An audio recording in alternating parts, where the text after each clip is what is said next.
My next topic may be distressing to some viewers. A parliamentary hearing in Queensland heard horrific accounts from a courageous midwife who explained what happens when unwanted babies are born alive. To give you a first example, a mother made a decision to abort her baby at 21 plus weeks gestation. The process began in the morning with misoprostol given throughout the day. The process took all day, and the baby was only delivered during the early hours of a night shift, where skeleton staff was on duty. Louise Atsett, who is a clinical midwife and has worked in maternity and birthing units for around 14 years, also told the hearing about how babies cling on to life for hours, receiving no medical assistance to save their lives or to alleviate their pain. This baby moved vigorously, gasped for breath, and had a palpable heart rate. To make it clear, this baby was alive. It was over 400 grams, so the baby was a good weight. The parents of this baby did not desire to see or hold this baby.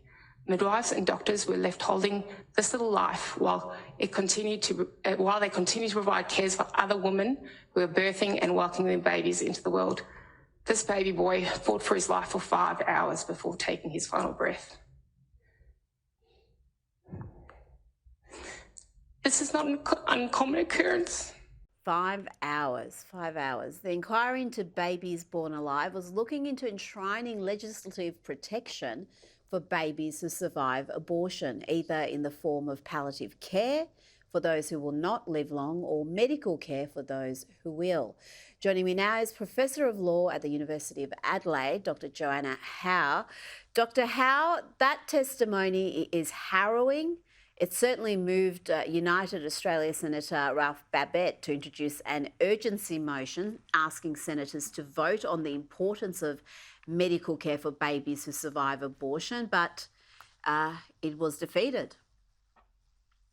It's unbelievable, Rita. 32 votes to 18, that was voted down, which tells you something about the quality of people that are in our Senate. Universally, unanimously, Labor and the Greens voted against that motion. And it was a simple motion. It was a motion that said if a baby is born alive after an abortion, they should be entitled to equal protection under the law.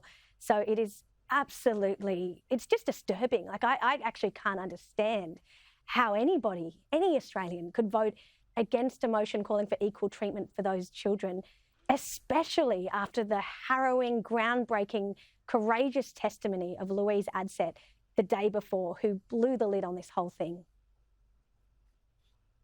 Well, why aren't we seeing other midwives, nurses, doctors speaking out? If this is happening regularly, and surely more would be speaking out. Rita, they can't. So Louise Adsett had parliamentary privilege. She was giving evidence to a parliamentary inquiry in Queensland, and so an employer can't take punitive action against you for something you say to a parliamentary inquiry. But any other midwife who speaks out about this will lose their job.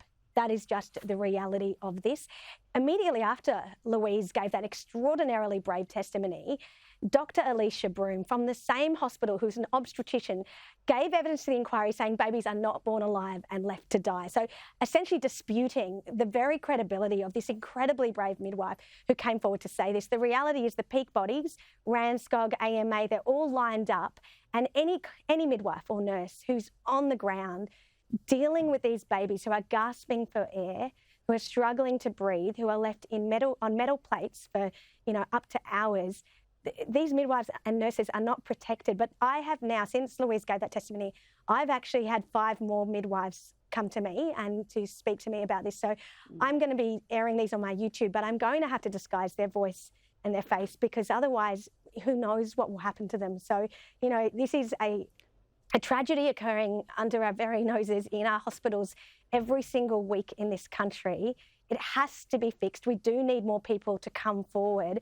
But the reality is the medical profession is not safe for people like Louise to talk about this in ordinary life, to people like you and me on camera. It just won't protect them, because this is legal. And you can only blow the whistle on stuff that's not illegal. And so, can only blow the whistle on things that are illegal. And the reality is it is legal in our country, and it happens once every 7 days that a baby is born alive and left to die without a right to medical care.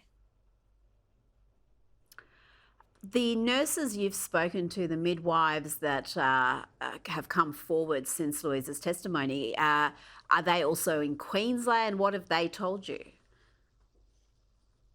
So I've had one come forward from Victoria and the others are from Queensland.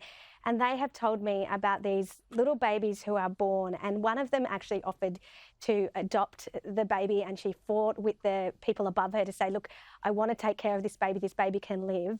And she was shut down and the baby was left to die. And that is just a heartbreaking story. But I've had other midwives and nurses come forward to tell me stories of these babies who they want to hold them, but they're not counted as patients. So under Queensland law, the Miles government actually did change the midwife to patient ratios in a positive way a few weeks ago. But these babies who are born alive after an abortion, they're not counted as patients. So one midwife told me of a situation where she wanted to hold this baby that was born alive, and she wrapped the baby in a blanket, but then the call bell rang. So she had to put the baby down and just leave that baby gasping for air in the dirt, you know, and they go in the dirty pan room. So they go where the dirty dishes are, and that's where they're left gasping for air until they pass. So it's an absolute national disgrace. These senators who did not vote for this last week, it's just hard to comprehend. And it shows you that we need a massive wake-up call in this country. Mm-hmm.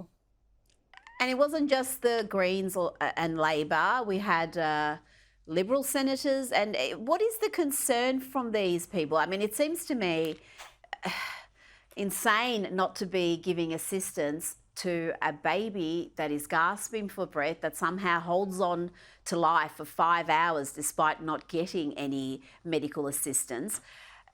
Are they scared that if you acknowledge that this happens and have some sort of a process where they have to receive treatment, that it will put late-term abortion under threat? Is that why they're voting against this motion? It's hard to understand why anybody would be against giving assistance to a baby that is struggling for breath.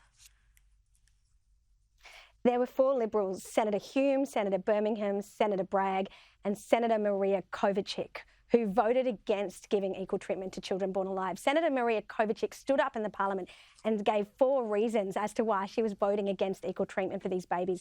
She said that we haven't had enough time to discuss this. She said this is not urgent. She said these babies, the data, she questioned the data on this not being 1 baby a week. And she also said this is a decision between a woman and her doctor.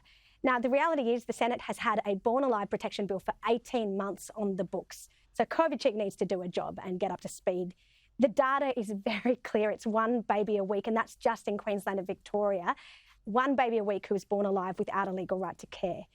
And this argument, but Dr. Howe, it doesn't even. Dr. Howe, it doesn't make sense, Rita. I just think if